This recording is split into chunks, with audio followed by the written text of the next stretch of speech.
Good morning dear students. स्वागत है आपका आपके अपने YouTube channel study with Trisha में। तो बच्चों, हम कर रहे थे चैप्टर 1 भूगोल का, चैप्टर 1 पर्यावरण के बारे में। प्रीवियस जो हमारी वीडियो थी उसमें हमने किया कि पर्यावरण किसे कहते हैं और पर्यावरण के प्रमुख घटक कितने हैं। आज हम करने जा रहे हैं पर्यावरण का अर्थ, पर्यावरण के घटकों में मानव निर्मित पर्यावरण और मानवीय पर्यावरण के बारे में, और साथ ही हम करने जा रहे हैं पारितंत्र के बारे में। तो बच्चों, स्टार्ट करते हैं अपनी वीडियो। पर्यावरण का अर्थ। पर्यावरण जो शब्द है वह फ्रेंच भाषा से लिया गया है। फ्रेंच भाषा के शब्द एनवायरोनेर से लिया गया है, जिसका अर्थ है पड़ोस। पर्यावरण जो शब्द है वह फ्रेंच भाषा से लिया गया है। फ्रेंच भाषा के शब्द एनवायरोनेर से लिया गया है, जिसका अर्थ है पड़ोस। अर्थात हमारे आसपास, हमारे पड़ोस में जो कुछ भी हमें दिखाई देता है वह सीधा सीधा हमारे पर्यावरण से जुड़ा हुआ है, या हम यह भी कह सकते हैं कि वो हमारा नेक्स्ट है हमारे पास पर्यावरण के घटक। तो पर्यावरण के घटकों में हमने पढ़ा था प्राकृतिक पर्यावरण।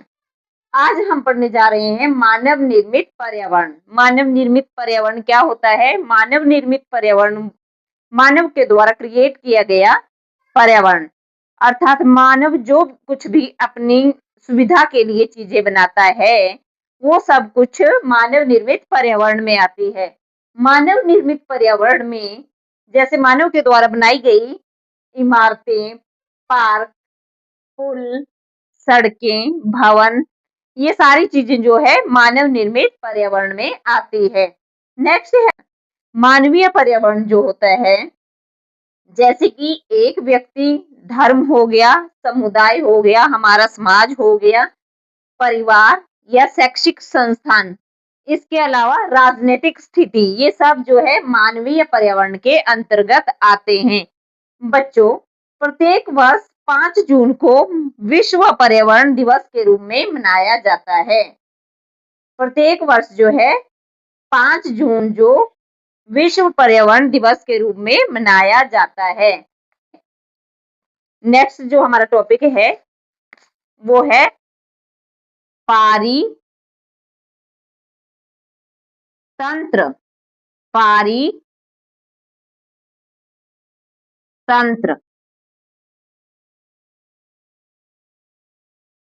पारितंत्र ठीक है। पारितंत्र वह तंत्र है जिसमें कि समस्त जीवधारी आपस में एक दूसरे के साथ तथा पर्यावरण के उन भौतिक रासायनिक कारकों के साथ परस्पर क्रिया करते हैं जिसमें कि वो निवास करते हैं, उसे ही पारितंत्र कहा जाता है। तो बच्चों, इसके साथ हम थोड़ा सा मानवीय पर्यावरण के बारे में जान लेते हैं। मानवीय पर्यावरण मनुष्य ने मानव जो है वो अपने पर्यावरण के साथ परस्पर क्रिया करता है, और उसमें जो वो पर्यावरण है उसमें वह अपनी आवश्यकता के अनुसार विभिन्न परिवर्तन करता है। प्रारंभ में क्या होता था कि मानव जो था उसने स्वयं को प्रकृति के अनुरूप बना लिया था, अर्थात मानव का जीवन बहुत सरल था और उसकी जो ज्यादातर आवश्यकताएं थी वह प्रकृति से ही पूरी हो जाती थी। लेकिन जैसे जैसे समय के बीतने के साथ साथ मानव ने पर्यावरण के उपयोग और उसमें परिवर्तन करने शुरू कर दिए। पर्यावरण में बस इतना ही आता है। नेक्स्ट हमारे पास रहेंगे अभ्यास, तो हम अगली वीडियो में करेंगे पर्यावरण अभ्यास। तो बच्चों, आज की वीडियो में इतना ही। बच्चों, चैनल को सब्सक्राइब जरूर करें, वीडियो को लाइक करें और हमारे चैनल पे विजिट जरूर करें। Thank you. Have a nice day.